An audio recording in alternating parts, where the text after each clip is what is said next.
So, interesting story. I've been talking to a lot of flat earthers. So, I managed to join one of the only groups on Facebook that actually has flat earthers. Most of the flat earth groups are filled with people mocking flat earth.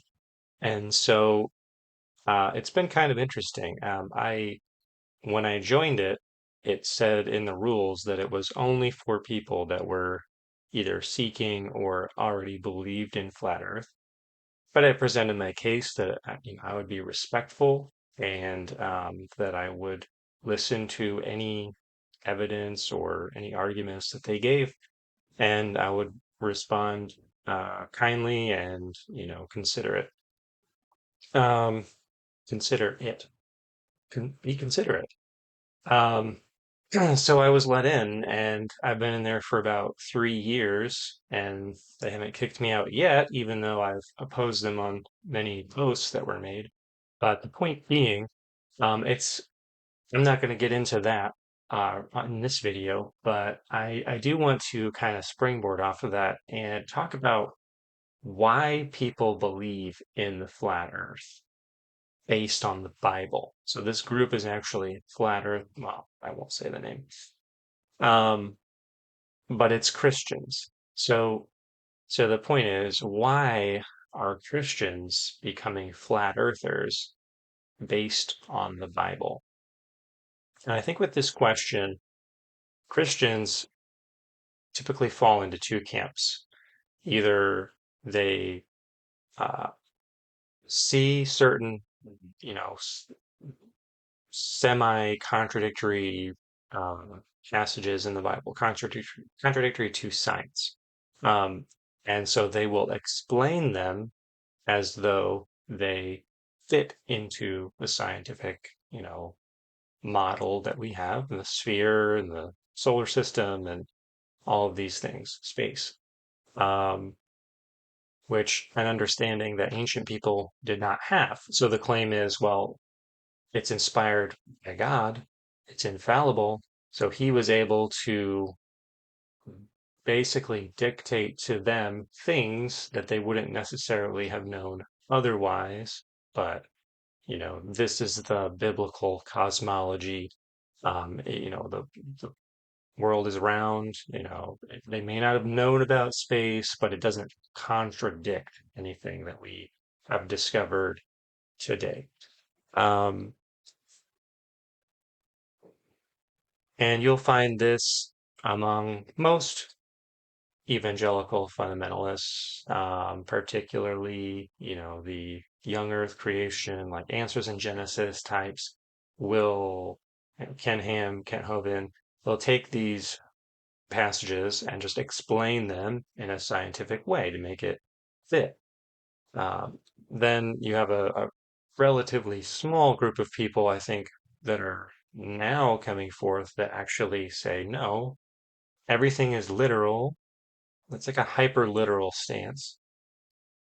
Not that the other one isn't hyper literal in its own way, but it's like, no, it's talking about a disk that is covered by a firmament that is like a solid dome in which the stars are. Stars are not floating balls of gas way out in space. They're just lights. They're luminaries that God placed in the firmament, and the sun and the moon um, are placed within that.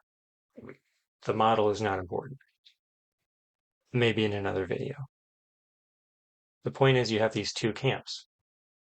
One, the Bible teaches a flat earth. Two, the Bible teaches a round earth that is at least complementary to scientific understandings that we have today. So, but there are dilemmas with both because firmament, for example, was discussed in Genesis 1, is not how the the answers in Genesis way of explaining the firmament as just being, it's our atmosphere or whatever, or maybe there was like this canopy, right, that existed prior to the flood that, it has its own problems because the surrounding cultures did not view it that way either. And then the hyper literal flat Earth has its own problems. And yes, most of that has to do with squaring the Bible with what we know today through science. And so they would say, well, you are letting the evolutionists, the anti-God scientific community dictate to you what is or isn't true in the Bible, and we're just taking the Bible as God's word and just believing it whole cloth. And they will acknowledge that there are some metaphors, there are some, you know, symbolism in the Bible, but anything that is spoken of as being literal is literal. And the other crowd is basically doing the same thing. They're just reinterpreting what those things mean literally. Well, I think there is a third way, and it's basically this, that the Bible was given, the scriptures, the many books of the Bible, were given to a people, an ancient people, that probably believed that the earth was flat, more or less, and covered by a dome. And God speaks to them with this language, with this cosmology um, kind of in mind as he's referring to the earth, the heavens, the visible heavens at least, and that kind of thing. And there are problems with that. But the problems that I believe exist with that view, and I believe Tim Mackey of the Bible Project probably, as far as I can tell, believes this way. Um, Michael Heiser, the scholar who recently passed away, but I mean, he's a believer. He believes that the Bible is the Word of God. There are many people that believe this way, that God spoke to people within their context using language that they would understand, and we have to think about the scriptures from their perspective. And that for me has been a huge shift. One that I've been seeking out more. Like, how do we understand how they thought? And there's scholarship around that. There's many different resources. One, um, by a gentleman named Matthew Pajot. His brother Jonathan has a YouTube channel called The Symbolic World. Now, Jonathan is an Eastern Orthodox, and I believe Matthew is as well. Um, and there are many things that I disagree with about the Eastern Orthodox, but those are doctrinal things.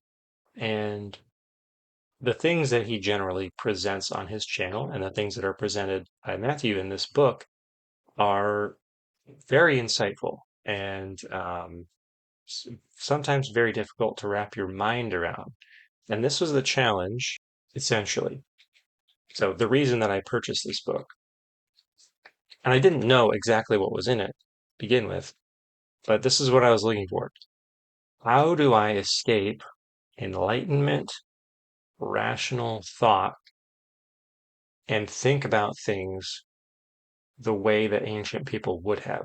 Because they didn't have formalized science in any respect. They did not have the Enlightenment. So they didn't have this belief that rational, logical thought is the primary mode in which truth is discussed or discovered. And so, what does that even look like? And I was hoping that this book helped to answer that question, and I believe it did. And I highly recommend this book. There are many things in it that I would disagree with or maybe even caution about, but the vast majority of it is very insightful. It's called The Language of Creation, Cosmic Symbolism in Genesis, a commentary by Matthew Pesho. It's on Amazon. I believe it is self-published, so you probably won't find it at Barnes and Noble, but I would get yourself a copy. The chapters are very short. They're typically only like a few pages each, but there's illustrations, and I added my own illustrations and comments in here, but um, read a chapter, think about it, read another chapter, think about it. I probably took several weeks to get through that, but at the same time, like I wanted to get through it faster, but I knew like I need to set this down and think about it. And so that's what he advocates too, as well, is that you need to ruminate on these things that are in the Bible. They're not just there to read, and this is part of it. It's not just there to read as if it's a journalistic account, a just a laying out of facts. It's much, much more than that. And it may very well be, in many cases, even most or all, as far as I know, factual things. But it's not written as though it were just something that you would read in the newspaper. It's something to think about. It means something. And this is the difference, I believe, between rational Enlightenment thinking and virtually ancient Near East thinking, is that it's the realm of meaning to where everything has a symbolic pairing in kind of this supernatural world. And so going back to the flat earth thing, thinking about the world as though it were a disk or whatever, it doesn't matter.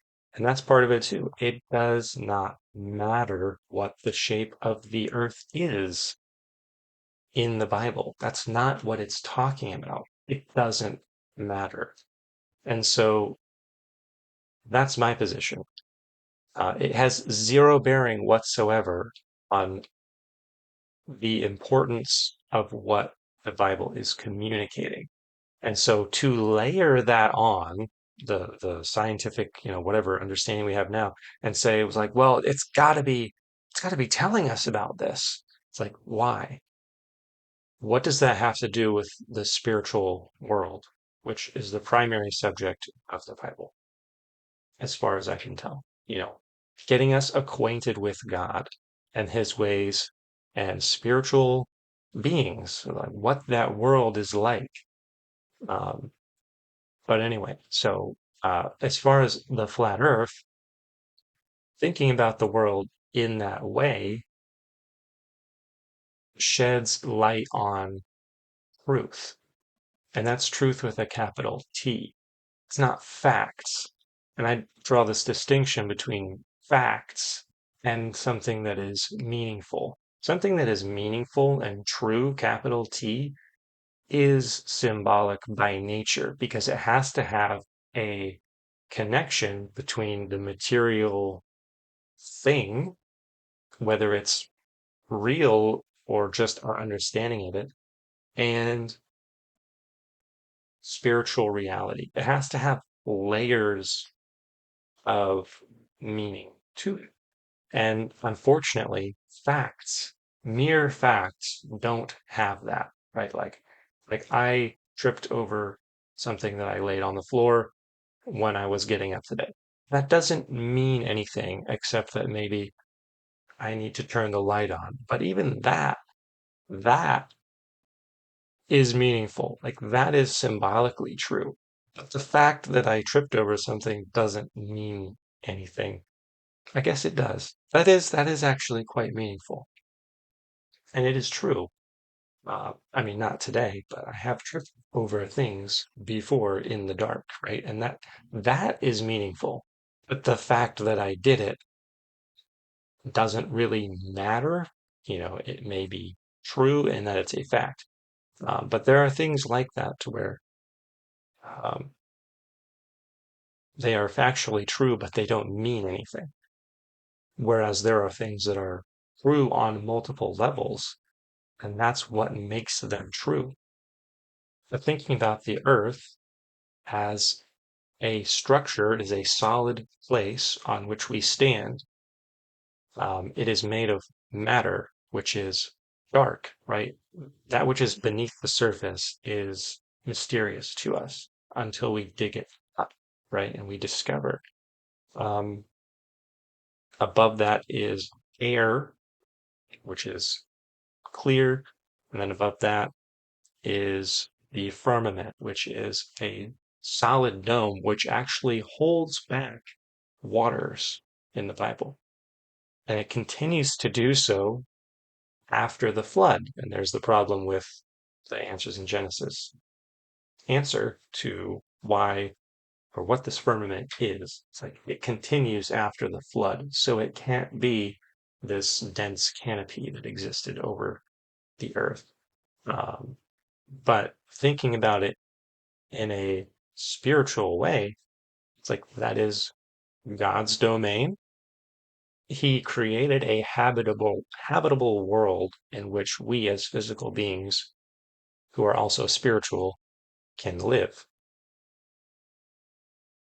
That area is between heaven and earth, and then below the earth is dark depths, right? It includes the waters. And actually, there is water underneath. And that is literally true, but it's also figuratively or symbolically true, where we have a habitable domain. And when you die, right, it talks about going down um, into the dark. You sleep, you slumber. There is no knowledge there.